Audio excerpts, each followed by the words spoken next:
Olá pessoal, estou de volta com vocês. Na aula passada eu disse que falaria e leria para vocês trechos do livro Tratado Descritivo do Brasil em 1587, de Gabriel Soares de Souza. Então, esse livro que, como eu falei na aula passada, é considerado a obra mais importante da literatura brasileira, como documento histórico, como relato sobre a vida dos índios, como descrição geográfica do Brasil, riquezas de detalhes, coisas que nenhum outro viajante ou nenhum outro escrivão que habitava o Brasil no período, que veio habitar o Brasil no período, conseguiu contar. Você começa a ler e quer saber o que mais ele tem para contar, quer saber sobre a vida desses nossos antepassados, quer saber mais detalhes, porque afinal de contas essa história toda tem a ver com a gente, né? São os nossos ancestrais, é o nosso sangue que corria há tanto tempo atrás e que ele conseguiu registrar boa parte dessa viagem histórica e real e concreta. Então, gostaria de dar destaque, antes de começar a ler algumas partes, eu gostaria de dar destaque aos Tupinambá, que é o povo sobre o qual o Gabriel vai mais se debruçar. A última parte do livro é sobre os costumes, sobre a alimentação, sobre a forma de organização social, sobre casamento, sobre família. Tupinambá, devoradores de gente.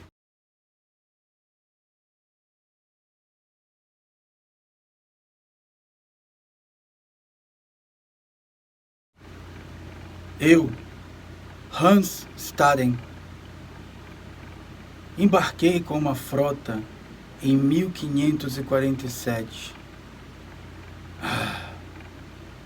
Tanta coisa aconteceu. Nossa embarcação naufragou. Tivemos que andar a pé pela costa do Brasil até encontrar a região de Bertioga. Guerreei, voltei, fui ao Brasil de novo, mas aí fui capturado pelos Tupinambá.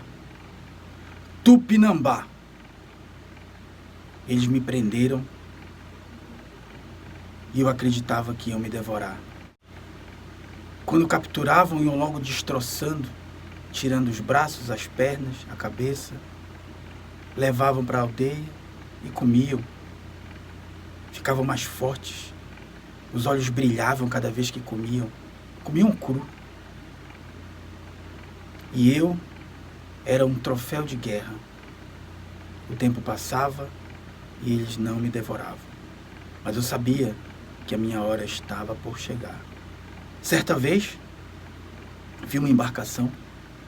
Chegaram comerciantes para negociar. Pedi ajuda. Ninguém quis me ajudar. Ninguém queria confusão com os Tupinambá. Então continuou aquela dor, aquele medo, aquele pavor a cada dia. Certas noites me levavam para o terreiro. Eu era cercado pelos guerreiros. Colocavam 2 mulheres ao pé de mim. Ali, amarraram na minha perna um chocalho. Atrás da minha nuca colocaram várias penas de pássaros distintos, amarelas, vermelhas, azuis. E eles cantavam, e ao som do compasso eu tinha que bater no chão o pé com o chocalho. Compassado com a música daqueles índios. E eu achava que minha vida ali se terminaria. Mas não. Outra embarcação chegou para negociar. Novamente pedi ajuda, pedi que me libertassem. Ninguém queria confusão com os Tupinambá. Aqueles guerreiros eram muito perigosos, muito assustadores.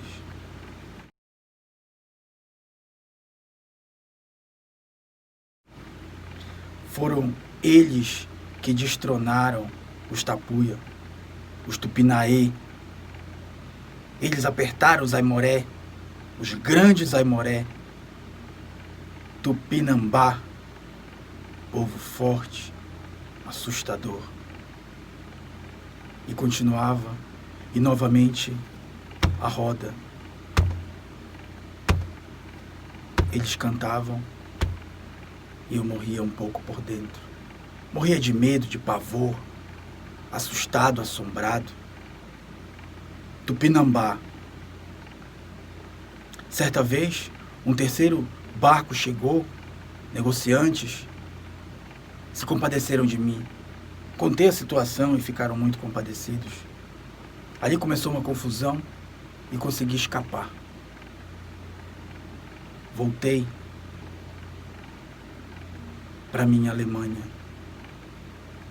E eu, Hans Staden, em casa já, sempre ouvia.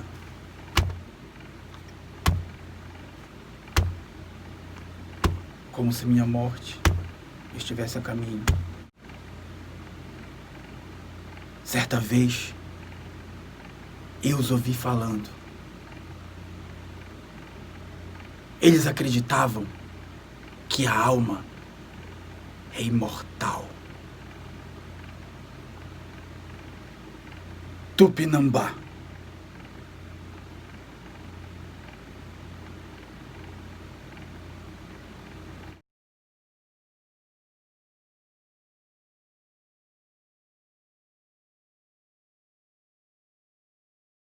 Bem, depois das aventuras de Hans Staden, eu gostaria de falar, antes de agora sim lermos um pouco do Tratado Descritivo do Brasil em 1587.